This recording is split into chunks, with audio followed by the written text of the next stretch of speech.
আমি কি একটা আমলের কথা শিখাই দিব আপনাদের, যে আমলটা আপনাকে কখনো জান্নাত থেকে মাহরুম করবে না, জান্নাতে যাবেনই যাবেন। তাহলে এটা শিখাই দিয়ে এখান থেকে বিদায় নিতে পারবো, রাইট? আর কি লাগবে? আপনি কি চান আল্লাহর কাছে? আল্লাহর কাছে কি চান? কি চান? তো ওই সম্পর্কে একটু জানাই দিলে তো হলো। আর তো সারা রাত ওয়াজ করে তাহলে লাভ নাই, আমাদের মূল ঠিকানা পাই গেলে তো হইল। শিরিক করা যাবে না ভাইরা আমার। না না না, আপনাকে ভুল বলছে বক্তা, যে শেষ নবীর উম্মত আমরা, নবীর উম্মত তোরা কখনো শিরিক করতে পারে না, একদম ভুল বলছে। সূরা ইউসুফ, সূরা নাম ওয়া মা ইউমিনু আকসারুহুম বিল্লাহ ইল্লা ওয়া হুম মুশরিকুন। আপনার হুজুর বলছে যে একবার মুসলমানের ঘরে জন্ম নিয়ে নিলে, বাপ আর দাদা যদি মুসলমান হয়ে যায়, যদি আপনার দাদা আর বাপ কোনো রকমের মুসলমান হয়, তাহলে আপনার দ্বারা শিরিক আর সম্ভব না।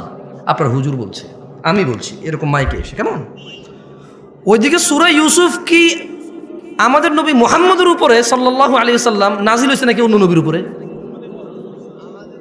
তাহলে এখানে আল্লাহ বলছেন যে ওয়া মা ইউমিনু আকসারুহুম বিল্লাহ, আল্লাহ তাআলা বলছে যে এই যে মানুষকে তুমি দেখছো মুহাম্মদ সাল্লাল্লাহু আলাইহি ওয়াসাল্লাম, এদের অধিকাংশ মানুষ প্রথমে ঈমান আনে। প্রথমে কি আনে? কি আনে? মানে এরা স্বীকার করে বাচ্চা দেয় কে, বৃষ্টি দেয় কে, সুস্থ করে কে, এরা ঈমান আনে।